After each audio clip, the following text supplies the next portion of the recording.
Shalom, siswa-siswi SMA Kesenteran Bangsa. Mari kita mulai aktivitas pada pagi hari ini dengan devotion. Mari kita akan tinggikan nama Tuhan. Mari kita akan sembah Dia, karena kita ada sampai saat ini itu karena pertolongan Tuhan, itu karena anugerah dari Tuhan.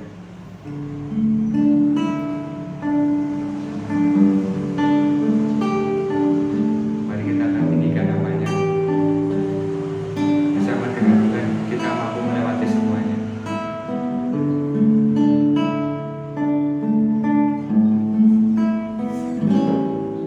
Engkau ada bersamaku di setiap musim hidup.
kami mampu melewati setiap apapun yang kami hadapi dalam kehidupan kami ya Tuhan.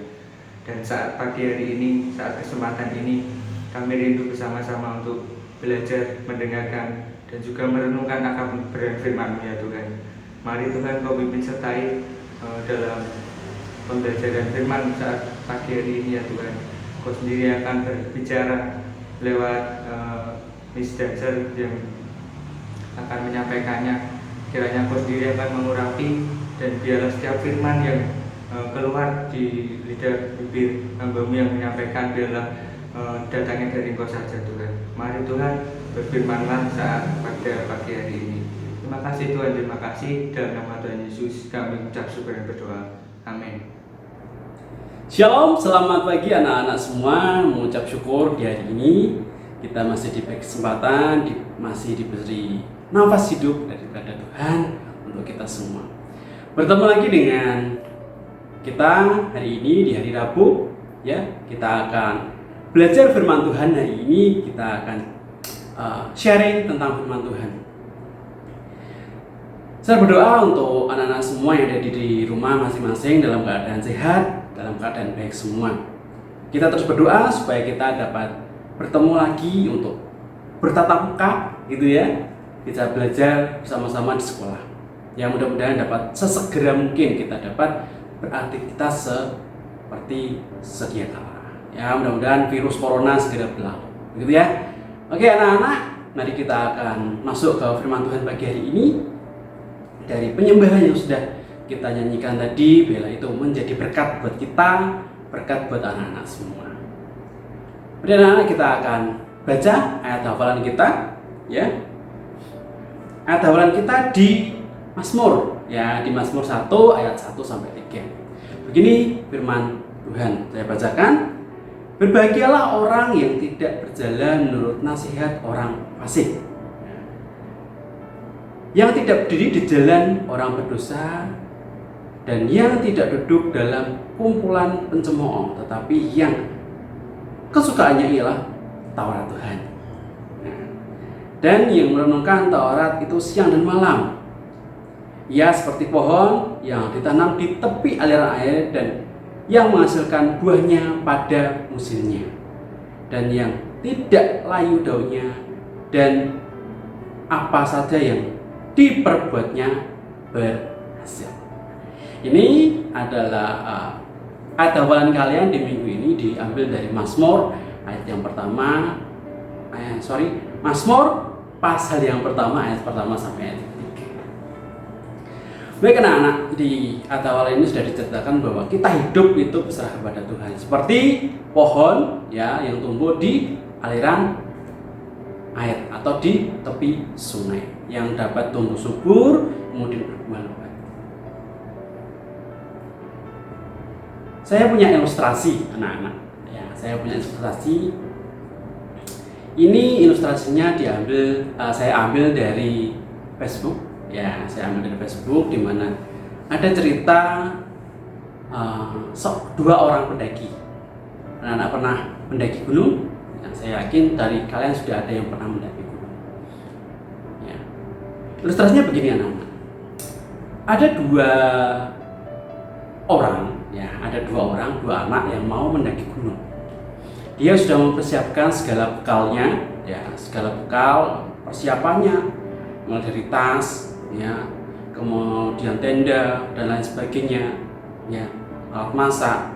Ya, biasanya kan menggunakan air botol yang gede, itu sudah ditata sedemikian rupa, digendong dengan, ya, berat kurang lebih sekitar 5 kilo, ya, di punggung gitu, ya, sudah siap untuk mendaki gunung. Kedua itu berjalan menuju ke kaki gunung menggunakan sepeda motor, gitu ya. Sampai di base camp, menaruh sepedanya, kemudian mereka lanjut naik ke gunung, ya. Naik gunung. Nah, tentu buat kalian yang sudah pernah naik gunung, begitu ya. Alur ceritanya mungkin seperti itu. Seperti saya juga pernah naik ke gunung, gitu ya. Untuk persiapannya juga hampir sama-sama. Nah, saat mereka naik dengan semangat, gitu ya, dengan bekal yang sudah dipersiapkan, kemudian bahan tenda, pakaian secukupnya gitu ya, kemudian minum sudah dibawa, naik ya sampai di pos pertama, wah nggak kerasa ya, sudah tiba-tiba sudah sampai di pos pertama ya. Cuma istirahat sebentar langsung angkat beban lagi, angkat semua peralatannya, gendong lagi, naik lagi ya. Sampai di pos kedua belum kerasa apa-apa. Nah, mulai dari pos kedua itu salah satu dari anak ini yang naik ke gunung ini, anggap aja A, ya, si A ini sudah mulai merasa capek, sudah mulai merasa, aduh, tenaga ini sudah mulai terkuras, ya. Bekalnya sudah mulai diminum, ya, sudah mulai dimakan, gitu ya. Berbeda dengan yang satu, yang B, masih lumayan, masih bersemangat. Nah, apa yang terjadi? Ternyata ya setelah sampai di pos 3 ini untuk mencapai puncak itu masih melewati pos 4, pos 5 baru puncak. Nah, berarti pos 3 ini masih tengah-tengahnya. Setelah sampai pos 3 ternyata si A ini sudah ngomong ke temannya, kawan, sepertinya aku ini sudah tidak kuat untuk naik ke atas. Saya sampai sini saja ya. Nah, kemudian si B ini menguatkan, ya, memberi motivasi kepada si A. Ayo kamu kuat, ayo. Nah, kemudian mencoba berjalan lagi, ternyata si A ini memang benar-benar tidak kuat dan hanya sampai di pertengahan sebelum sampai ke pos 4. Nah, dia hanya sampai di situ saja. Tetapi si B tetap berlanjut sampai pos 4, lanjut lagi sampai pos 5 dan sampai puncak. Nah, dari ilustrasi ini bisa kita peroleh bahwa apa? Anak-anak semua, bahwa kita hidup ini punya yang namanya kerikil, memiliki yang namanya permasalahan, iya kan? Nah, bagaimana cara kita menghadapinya? Apakah kita mau seperti A, ya, yang belum sampai permasalahan itu kita selesaikan sudah putus asa, atau kita akan seperti B, ya, kita berusaha dengan permasalahan kita yang ada sampai puncak dan kita menaklukkan. Nah, ayo anak-anak, kita semua punya masalah, punya batu kerikil, bahkan punya permasalahan yang setinggi gunung. Bagaimana kita menghadapinya? Mari kita serahkan kepada Tuhan. Mari kita serahkan apa yang menjadi permasalahan kita itu kepada Tuhan. Ya, dari ilustrasi ini kita bisa berperoleh bahwa hidup itu pasti ada masalah. Bagaimana kita menghadapinya? Apakah kita langsung stuck? Sudah, aku nggak mau. Atau kita mau serahkan, ya kan? Kita mau serahkan kepada Tuhan. Biarlah Tuhan yang membimbing kita, menolong kita. Satu ayat ya, yang ingin saya bagikan ke anak-anak semua. Sebentar. Ya. Di Pengkhotbah 7 ayat 8. Coba buka Pengkhotbah 7 ayat 8. Begini isi firman Tuhan. Akhir suatu hal lebih baik daripada awalnya. Ya, panjang sabar lebih baik daripada tinggi hati. Seperti dari ilustrasi gitu ya. Awal memang lebih baik semangat gitu ya untuk naik gunung, tapi endingnya ya tidak selalu sama. Butuh proses, ya, butuh menyelesaikan permasalahan. Ya. Nah, di Pengkhotbah 7 ayat 8 dijelaskan bahwa akhir suatu hal akan lebih baik ya daripada awalnya. Setelah kita sampai puncak, rasanya ya kan, wah, aku sudah menyelesaikan satu masalah yang saya ada. Nah, mari anak-anak, kita fokus lagi kepada Tuhan, apa yang kita alami hari ini. Semoga firman yang saya bagikan, ilustrasi yang saya bagikan dapat memberkati anak-anakku semua. Mari ya kita kembali lagi, kita serahkan ya hidup kita kepada Tuhan. Mari anak-anak kita akan berdoa, mengucap syukur apa yang kita alami, apa yang kita peroleh yang Tuhan berikan kepada kita. Mari kita berdoa. Mengucap syukur Tuhan untuk anugerah-Mu, mengucap syukur untuk pertolongan Tuhan. Kami serahkan untuk keperluan kami, permasalahan kami, kebutuhan kami. Yang tolong kami, Tuhan, tolong setiap anak. Berkati pelajaran hari ini, pagi, siang, hingga sore nanti Tuhan, untuk aktivitas kami selanjutnya. Kami serahkan semuanya Tuhan, kami alaskan doa kami hanya di dalam nama Tuhan Yesus. Amin. Selamat mengikuti pelajaran anak-anak. Tuhan Yesus memberkati.